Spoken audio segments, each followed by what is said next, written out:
Hello అండి, chicken fry చేస్తున్నాను చూడండి. దీనికి కావాల్సిన పదార్థాలు: ముందు చికెన్ తీసుకొని శుభ్రంగా ఉప్పు వేసి కడిగేసిన తర్వాత మనం ఈ చికెన్ని హాఫ్ బాయిల్ చేయాలి. హాఫ్ బాయిల్లోని కొంచెం కడిగేసింది చిన్న ఉప్పు, కారం, కొంచెం పసుపు వేసి మనము వాటర్ వేయకుండానే అదే చికెన్లో ఉన్న వాటర్ తోటే మనం హాఫ్ బాయిల్ చేసుకోవాలి. తర్వాత నీరంతా దగ్గరగా అయిపోయాక తీసుకొని ఇట్లాగా మనం కొంచెం అల్లం వెల్లుల్లి పేస్టు, కొంచెం మైదా, కొంచెం కార్న్ఫ్లవర్, కొంచెం శనగపిండి వేసి కారం, ఉప్పు వేసుకొని, నేను మసాలా కారం వేసాను.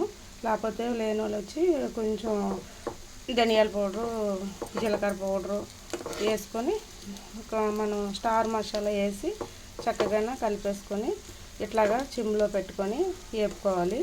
మన చికెన్ పకోడీలాగా ఉంటుంది. చికెన్ ఫ్రై చాలా టేస్టీగా ఉంటుంది. దీంట్లో కాంబినేషను మిరియాల రసం కానీ, మామూలు రసం కానీ, సాంబార్ కానీ పెట్టుకుంటే చాలా టేస్టీగా ఉంటుంది. డీప్ ఫ్రై చేసి చికెన్ పకోడీ తినే కంట ఇట్లా చేసుకుంటే చాలా హెల్దీ ఫుడ్. నూనె ఎక్కువ ఉండదు కనుక మనకి ఆరోగ్యానికి కూడా చాలా మంచిది.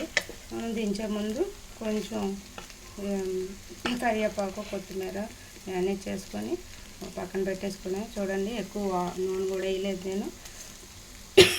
ఇలా సిమ్లో పెట్టుకొని చక్కగా మూత పెట్టుకొని వేపుకుంటే మన డీప్ ఫ్రై అనే అవసరం ఉండదు. మన చికెన్ పకోడీలా ఉంటుంది. ఇంకా టేస్టీగా ఉంటుంది చాలా. ఎందుకంటే ఇది గట్టిగా ఉండదు, మెత్తగా ఉడుకుతుంది. అట్లాగా పిల్లలు తినొచ్చు, పెద్దవాళ్ళు ఉన్నా తినొచ్చు. చాలా నిదానంగా ఉడుకుతుంది కనుక బాగుంటుంది ఇది. అట్లాగే మీరు కూడా ఒకసారి ట్రై చేయండి. చూడండి ఎంత చక్కగానో. అసలు నేను నూనె చాలా తక్కువ వేసాను. కొంచెం నూనెని కొంచెం నెయ్యి వేయాలి దీని టేస్ట్ గురించి. మనం వేపుకునేటప్పుడు ఒక్కొక్క ముక్క చక్కగా మసాలాలోంచి ఇలా ప్లేట్ చేసుకొని నేను సిమ్లో పెట్టుకొని వేగించుకొని నిదానంగా మనం తిప్పుకోవాలి. తిప్పుకుంటే ముక్క ఇడిపోకుండా ఉంటుంది, పెద్ద ముక్కలుగానే. లేకపోతే మెత్తగా అయిపోయి ఇడిపోద్ది. ఎట్లా ఇడిపోకుండా చక్కగా ఉంటుంది. ఒక్కొక్క ముక్క మనం ఇలా తిప్పుకుంటే అట్లాగా కొంచెం వెడల్పు బాణీలోనే వేసుకోవాలి. ఎందుకంటే మనం తిప్పుకునే ఇది ఉండాలి ముక్కకి. అట్లాగా చూడండి ఎంత ఎర్రగా వేగిందో.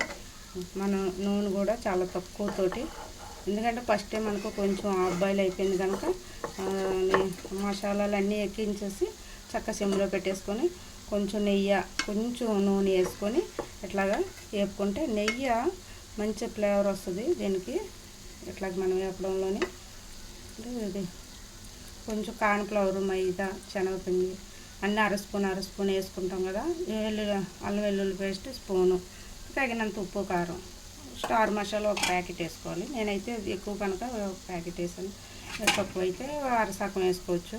మామూలు మసాలా కంటే స్టార్ మసాలా వేయండి. చికెన్ మసాలా కంటే స్టార్ మసాలా బాగుంటుంది దీనికి.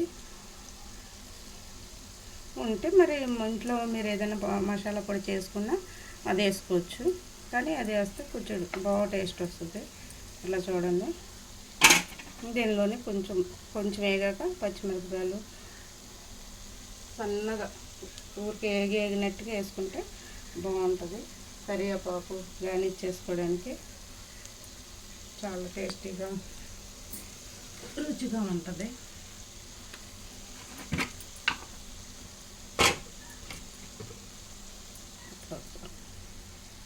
కొంచెం వేసుకుంటే ఇది వేడికి వేగిపోద్ది. మనం ఏమి ఆపక్కర్లేదు. చూడండి, వేగిపోయింది కదా చికెను. నేను పైన అలా జల్లుతున్నాను. ఇంకేం వేయక్కర్లేదు. కొత్తిమీరను అది అక్కడ కొత్తిమీర అయిపోయింది. కరివేపాకు ఒకటి వేస్తున్నాను. మీరు ఉంటే వేసుకోవచ్చు. చిన్న పుదీనా ఉన్నాయి వేసుకోవచ్చు. ఒకసారి మీరు కూడా ఇట్లా ట్రై చేయండి. చాలా టేస్టీగా ఉంటుంది.